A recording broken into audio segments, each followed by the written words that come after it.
Welcome to my channel learn with life में आपका स्वागत है। जैसा कि आप देख रहे हैं, उत्तर प्रदेश पुलिस भर्ती फिर कांस्टेबल की नई वैकेंसी आने वाली है 40,000 प्लस। और उसी के साथ उससे पहले हो सकेगा तो दरोगा की आ जाएगी 5,000 प्लस में है। तो उसी की बेसिस पे ये क्लासेस स्टार्ट कर रहे हैं। क्लासेस जो है काफ़ी दिन से बंद थी, हम फिर से स्टार्ट कर रहे हैं। तो ये हिंदी की क्लास है आज की। तो आइए देर न करते हुए सेशन को स्टार्ट करते हैं। तो पहला जो ये गद्यांश है, इसको पहले आप क्वेश्चन पढ़िए, फिर उसके बाद इसका जो है आंसर, इसका जो गद्यांश पढ़ेंगे तो इससे जो है आपको आसानी होती है क्वेश्चन को ढूंढने में या बनाने में। तो पहले हम देख लेते हैं पैराग्राफ को। भारत भयंकर अंग्रेजी मोह की दुर्वस्था से गुजर रहा है। इस दुर्वस्था का एक भयानक दुष्परिणाम यह है कि भारतीय भाषाओं के समकालीन साहित्य पर उन लोगों की दृष्टि नहीं पड़ती जो विश्वविद्यालयों के प्रायः सर्वोत्तम छात्र थे और शासन तंत्र में ऊंचे ओहदों पर काम कर रहे हैं। इस दृष्टि से भारतीय भाषाओं के लेखक केवल यूरोपीय और अमेरिकी लेखकों से ही नहीं है, बल्कि उनकी किस्मत मिस्र और बर्मा, इंडोनेशिया, चीन और जापान के लेखकों की किस्मत से भी खराब है, क्योंकि इन सभी देशों के लेखकों की कृतियाँ वहाँ के अत्यंत सुशिक्षित लोग भी पढ़ते हैं। केवल हम ही हैं जिनकी पुस्तकों पर यहाँ के तथाकथित शिक्षित समुदाय की दृष्टि प्राय नहीं पड़ती। हमारा तथाकथित उच्च शिक्षित समुदाय जो कुछ पढ़ना चाहता है उसे अंग्रेजी में ही पढ़ लेता है। ये जो लाइन है, इससे क्वेश्चन बनेगा। यहाँ तक कि उसकी कविता और उपन्यास पढ़ने की तृष्णा भी अंग्रेजी कविता और उपन्यास पढ़कर ही समाप्त हो जाती है और उसे यह जानने की इच्छा नहीं होती कि शरीर से वह जिस समाज का सदस्य है उसे मनोभाव उपन्यास और काव्य में किस अदा से व्यक्त हो रहे हैं। आइए इसके क्वेश्चन देखते हैं। पहला क्वेश्चन जो है, उपयुक्त का शीर्षक दीजिए। तो मैंने कहा था कि मतलब आप इसको पढ़ेंगे तो उसी से वेश में इसका शीर्षक निकलता है। जिस चीज़ की बहुत ज़्यादा मतलब चर्चाएं हों उसमें या व्याख्या हों, वही शीर्षक इसका हो जाता है। तो इसका जो सही जवाब हो जाएगा भारत की दुर्वस्था। इसका जो सही जवाब ए हो जाएगा। अगला क्वेश्चन देखते हैं। भारतीय लेखकों की किस्मत खराब है क्योंकि, भाई उसकी मतलब उन भारतीय लेखकों की किस्मत खराब क्यों है, तो वही आपको बताना। क्योंकि वे अपनी भाषा के साहित्य को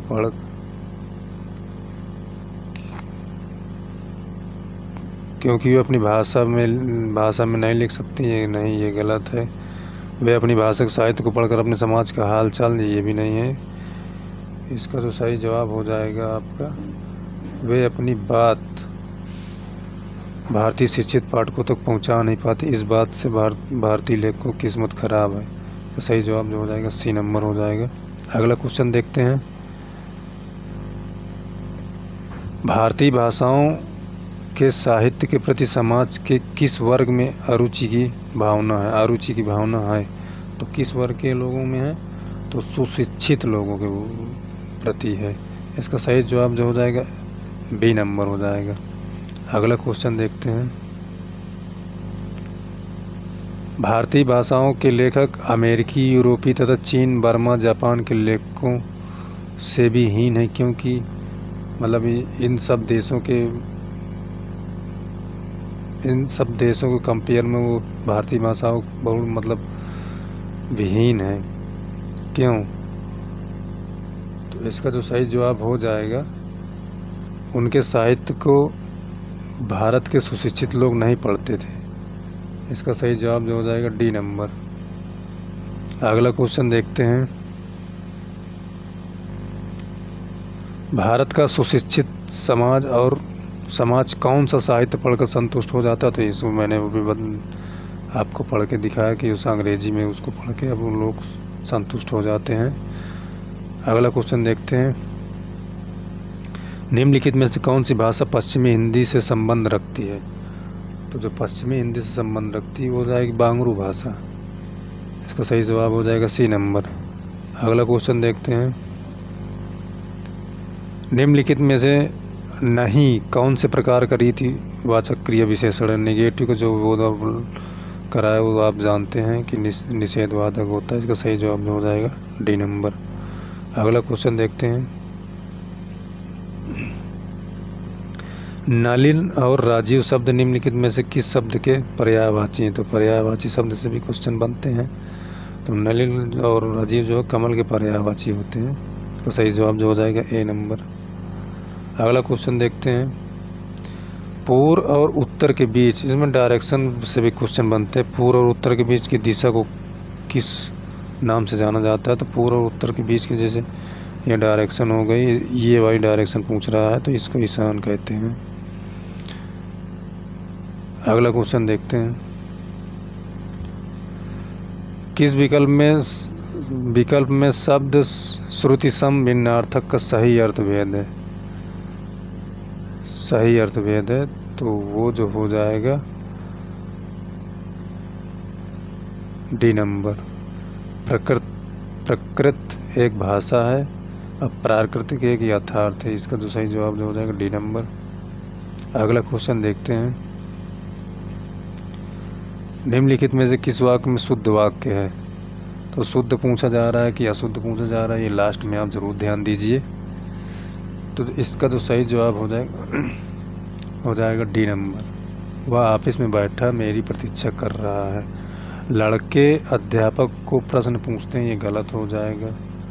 लड़के अध्यापक से प्रश्न पूछते हैं, यह होगा, यहाँ को गलत है। 10 बजने को 15 मिनट है, मतलब इसको 10 बजने में 15 मिनट है, ये सही होगा। दीन दुर्बलों को प्यार करना मानवता है, तो ये भी प्यार करना नहीं होगा। अगला क्वेश्चन देखते हैं, निम्नलिखित में से पुल्लिंग शब्द का चयन कीजिए। तो स्त्रीलिंग और पुल्लिंग आप जानते हैं हिंदी में 2 ही लिंग होते हैं, एक स्त्रीलिंग एक पुल्लिंग होता है। तो मुद्रिका जो है स्त्रीलिंग है, यहाँ पुल्लिंग शब्द पूछ रहा है, इतना ज़रूर आप ध्यान दीजिए कि पुल्लिंग पूछता है कि स्त्रीलिंग। तो मुद्रिका स्त्रीलिंग है, अजवाइन स्त्रीलिंग है, पराधीनता भी स्त्रीलिंग है, लेकिन बिहार ये पुल्लिंग है, क्योंकि बिहार एक राज्य है, और राज्य है मतलब आप उसको ऐसे उच्चारण कर सकते हैं कि बिहार अच्छा राज्य है, ना कि बिहार अच्छी राज्य है। तो ऐसे आप उच्चारण करके देख सकते हैं। अगला क्वेश्चन देखते हैं, निम्नलिखित में किस शब्द का प्रयोग एक वचन में होता है? तो एक वचन बहुवचन, हिंदी में 2 ही वचन होते हैं, एक वचन और बहुवचन। तो हस्ताक्षर ये तो बहुवचन हो गए, किसी के भी हस्ताक्षर हो सकते हैं। दर्शन हो गए, किसी के भी दर्शन हो सकते हैं। प्राण निकल गए, मतलब प्राण, ये सब बहुवचन में ही है, लेकिन एक वचन में जो सोना होगा, सोना जो है वैसे भी द्रव्यवाचक है। अगला क्वेश्चन देखते हैं, हे ईश्वर दया करो, रेखांकित शब्द में कौन सा कारक है? हे ईश्वर, इसमें आपको दिख रहा है कि संबोधन कारक है। इसका जो सही जवाब हो जाएगा डी नंबर। जहाँ भी विस्मयादि बोधक चिन्ह लग जाए वहाँ आपको संबोधन कारक ही मानना है। संप्रदान कारक का संप्रदान को के लिए होता है इसका चिन्ह। कारण कारक से होता किसी मतलब साधन से रिलेटेड हो जाए तो कारण कारक होता है। अगला क्वेश्चन देखते हैं, निम्नलिखित में से तद्भव शब्द कौन सा है? तद्भव तत्सम से भी क्वेश्चन बनते हैं, तो इसका जो सही जवाब हो जाएगा तद्भव शब्द काज होगा। इसका जो तत्सम होगा इसका जो तत्सम होगा कारज होगा क्या?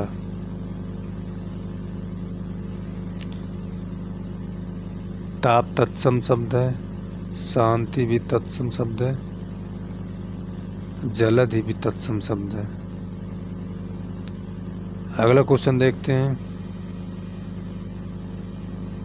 निम्नलिखित में से किस विकल्प में सभी शब्द तत्सम है? इसमें सभी शब्द तत्सम चाहिए, तो पलंग का पर्यंक होता है, ये तो है ही नहीं, सभी तत्सम मांग रहा तो ये गलत हो जाएगा। डंडा नाक, नाक का नाक्र होता है, ये भी नहीं है, तो इसका तो सही जवाब हो जाएगा आपका बी नंबर हो जाएगा। नव्य तत्सम शब्द है, स्वर्णकार भी तत्सम शब्द है। अगला क्वेश्चन देखते हैं। रक्त रंजित शब्द में कौन सा समास है? रक्त रंजित में जो है द्विगु समास तो नहीं होगा, अव्ययी समास नहीं होगा। अव्ययी भाव समास की पहचान है कि पहला शब्द जो होगा उपसर्ग होगा, और उसकी एक पहचान है कि कोई भी शब्द रिपीट हो, हाथों हाथ, दिनों दिन, वो होगा। द्वंद्व समास में दोनों पद प्रधान होने चाहिए। इसका तो सही जवाब हो जाएगा आपका डी नंबर, तत्पुरुष समास होगा। अगला क्वेश्चन देखते हैं। क्यों, कब, कौन से सर्वनाम के उदाहरण? क्यों, कब आप जानते हैं प्रश्नवाचक, जब प्रश्न किया जाए तो ये प्रश्नवाचक सर्वनाम हो जाएंगे। निजवाचक में आप हो जाएंगे, खुद हो जाएंगे, ये सब निजवाचक होंगे। निश्चयवाचक या मेरी कार है, ये सब निश्चयवाचक हो जाएंगे।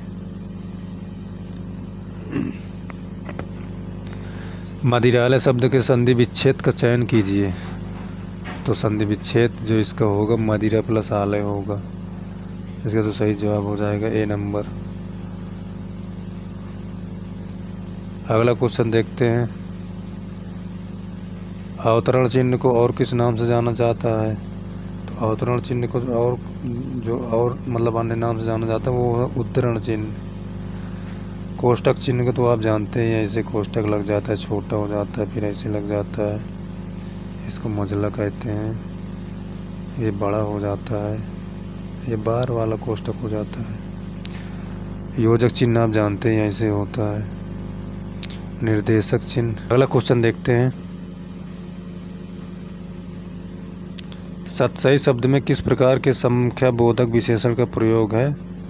तो सतसई मतलब 702 का समूह। पहले तो इसमें समास पूछ लें तो आपको द्विगु समास मारना है। 7 ये क्या है? 8, 7, 8, 6, 5 ये सब क्या है? ये सब गणना है, आप गणना कर रहे हैं, तो इसका तो सही जवाब हो जाएगा डी नंबर, गणनावाचक विशेषण है ये। अगला क्वेश्चन देखते हैं। राधा ने पायल से चिट्ठी लिखवाई। आप जानते हैं कि अगर कोई पर्सन किसी से काम करवाता है तो वो प्रेरणार्थक क्रिया में जाता है, तो इसका तो सही जवाब हो जाएगा डी नंबर। अगला क्वेश्चन देखते हैं। चिल्लाहट में कौन सा प्रत्यय है? तो इसमें प्रत्यय पूछा है। प्रत्यय आप लोग जानते हैं कि प्रत्यय शब्दों के मतलब पीछे लगते हैं और उपसर्ग जो पहले लगते हैं, तो इसमें चिल्लाहट में आहट प्रत्यय है, इसका तो सही जवाब हो जाएगा डी नंबर। अगला क्वेश्चन देखते हैं। अभिभाषण शब्द में कौन सा उपसर्ग है? तो इसमें अभि प्लस भाषण, इसमें जो है अभी उपसर्ग हो जाएगा, इसका तो सही जवाब हो जाएगा बी नंबर। अगला क्वेश्चन देखते हैं। तिल का ताड़ बनाना। मुहावरे पूछा जाता है, लोकोक्ति भी पूछी जाती हैं। तो तिल का ताड़ मतलब किसी छोटे बात को बड़ी बना देना, कहते नहीं कि तिल को ताड़ बना देना, तो इसका तो सही जवाब हो जाएगा डी नंबर। साधारण सी बात थी, उन्होंने बढ़ा चढ़ाकर उसको तिल को ताड़ बना दिए, तो वही शब्द कहना था, इसका सही जवाब डी हो जाएगा।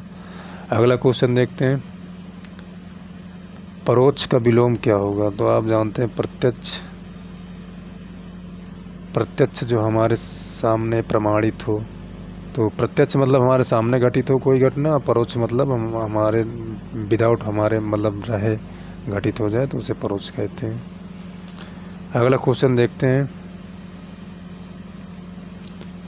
चमड़ी जाए पर दमड़ी न जाए, लोकोक्ति।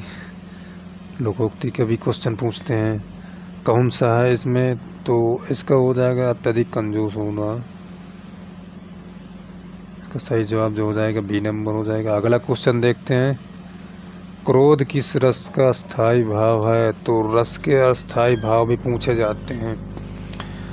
तो विभत्स रस का स्थायी भाव जो गुस्सा या घृणा हो जाता, भयानक रस का स्थायी भाव भय हो जाता, वीर रस का उत्साह हो जाता, लेकिन क्रोध रस का जो स्थायी भाव होगा आपका रौद्र रस हो जाएगा। अगला क्वेश्चन देखते हैं, सोरठा के द्वितीय और चतुर्थ चरण में कितनी मात्राएं होती? तो जो आपको पता है कि मतलब इसमें जो है 4 चरण होते हैं।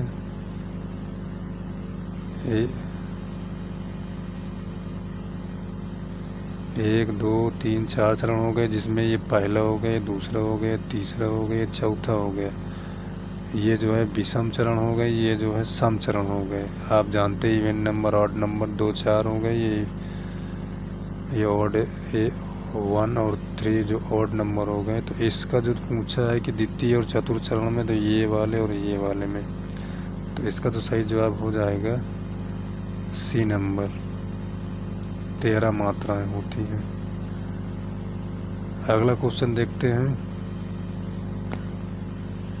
निम्नलिखित में से किस अलंकार में समान धर्म का होना अनिवार्य है? समान धर्म आप जानते हैं कि उपमा अलंकार में 4 टाइप्स होते हैं, जिसमें साधारण धर्म या वाचक शब्द या ये सब पूछा जाता है। तो उसी में साधारण जो धर्म होता है उसी को समान धर्म भी कह देते हैं। तो उसी चीज़ की ये लोग बता रहे हैं। इसका तो सही जवाब हो जाएगा आपका बी नंबर। अगला क्वेश्चन देखते हैं, निम्नलिखित में से भाग शब्द के अनेक अर्थी शब्द क्या हैं? भाग मतलब क्या क्या हो सकता है? भाग एक भागना, मतलब मैं कह दूँ नॉर्मल भाग जा, तो भागना हो जाएगा। ये इसके अनेक अर्थी शब्द हैं। इसमें पूछा कि नहीं है। भाग मतलब किसी चीज़ को बांटना हो गया। मैं कहूँ कि 6 में 3 से भाग दो, तो 3 दूना 6, 2 भाग में बढ़ जाएगा, 3 3 के 2 पार्ट, तो बांटना हो गया। ये भी हो गया, ये भी हो गया। हिस्सा किसी चीज़ का 1/4 भाग, तो वो भी एक हिस्सा, वो भी एक भाग का ही पार्ट होता है। तो इसमें जो ब्याज होगा ये नहीं होगा। इसका सही जवाब हो जाएगा बी नंबर। अगला क्वेश्चन देखते हैं, वह बाजार जा चुका, इस वाक्य का काल पहचानिए। मतलब जा चुका, काम हो चुका है। तो इसका जो सही जवाब हो जाएगा आसन्न भूतकाल या पूर्ण वर्तमान काल। जो भी घटना अभी अभी घटी हो उसको आसन्न भूतकाल कहते हैं, या फिर पूर्ण वर्तमान काल भी कहते हैं। पूर्ण मतलब काम जो पूरा हो चुका है। तो इसमें से कोई भी ऑप्शन दे सकता है, आपको याद रखना। कभी कभी ऐसे भी पूछ लेता है कि आसन्न भूतकाल को और किस नाम से जाना जाता है, तो पूर्ण वर्तमान काल। अगला क्वेश्चन देखते हैं, राम अभी सोए के इस वाक्य में कौन सा वाच्य है? राम अभी सोए के ये जो है बुक में जो लगवा रहे हैं कर्तवाच्य है, लेकिन मुझे कन्फ्यूजन है कि कर्तवाच्य होगा कि कर्मवाच्य होगा कि भाववाच्य। अपना देख लीजिएगा एक बार आप भी गूगल करके। अगला क्वेश्चन देखते हैं,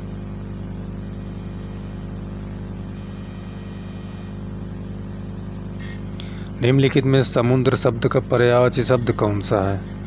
तो समुद्र शब्द का जो पर्यायवाची है वो रत्नाकर है। इसका सही जवाब जो हो जाएगा बी नंबर हो जाएगा। अगला क्वेश्चन देखते हैं, मेघ और मेद, एक मेघ है और एक मेद है। मेद मतलब धा है, श्रुति सम भिन्नार्थक शब्द। इस बार के यूपी कांस्टेबल पुलिस में श्रुति सम भिन्नार्थक शब्द बहुत पूछे गए हैं, तो आप इसको ध्यान में रखते हुए ज़रूर पढ़िएगा कौन सा शब्द इनमें से सही है।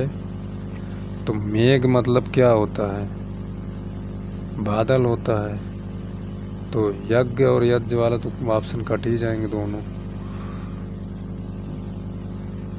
मेघ मतलब एक बादल होगा, एक मेघ यज्ञ हो जाएगा। इसका सही जवाब जो हो जाएगा आपका ए नंबर। अगला क्वेश्चन देखते हैं। स्त्री जो अभिनय करती हो, वाक्यांश के लिए एक शब्द का चयन कीजिए। तो अभिनेत्री होगी, इसका तो सभी को पता होगा। और वो पुरुष जो अभिनय करता हो वो अभिनेता होता है। अगला क्वेश्चन देखते हैं। मानसरोवर किसकी रचनाओं का संकलन है? तो मानसरोवर आपको पता ही होगा, ये जी है, मुंशी प्रेमचंद जी की है। तो सही जवाब ये हो जाएगा। अगला क्वेश्चन देखते हैं और ये लास्ट क्वेश्चन है। मीराबाई किसकी शिष्य थी? तो मीराबाई जो है संत रविदास जी की है, संत रविदास जी की शिष्य थी। इसका सही जवाब हो जाएगा सी नंबर। तो ये थे हमारे 38 क्वेश्चन थे जो एग्ज़ाम के ही पूछे हुए सवाल हैं, और इनसे भी क्वेश्चन बन सकते हैं। इसीलिए पी बाई क्यू क्वेश्चन देखे जाते हैं कि मतलब किस टाइप के क्वेश्चन पूछे गए हैं या किस टाइप के क्वेश्चन आप बन सकते हैं, तो उसी से रिलेटेड पढ़ना पड़ता है। तो मिलते हैं नेक्स्ट वीडियो में और अच्छे क्वेश्चनों के साथ। वीडियो पसंद आई हो तो लाइक कर दीजिएगा। अगर क्वेश्चन आपको अच्छा लगा हो तो कमेंट बॉक्स में कमेंट कर दीजिएगा। और जब भी आप प्रैक्टिस सेट दिया करिए तो वीडियो को पॉज करके पहले अपना आंसर दे दिया करिए। इससे आपको आइडिया लग जाएगा कि आपको कितना आता था। चलिए ध्यान रखिए अपना, मिलते हैं अगले वीडियो में। तब तक के लिए धन्यवाद।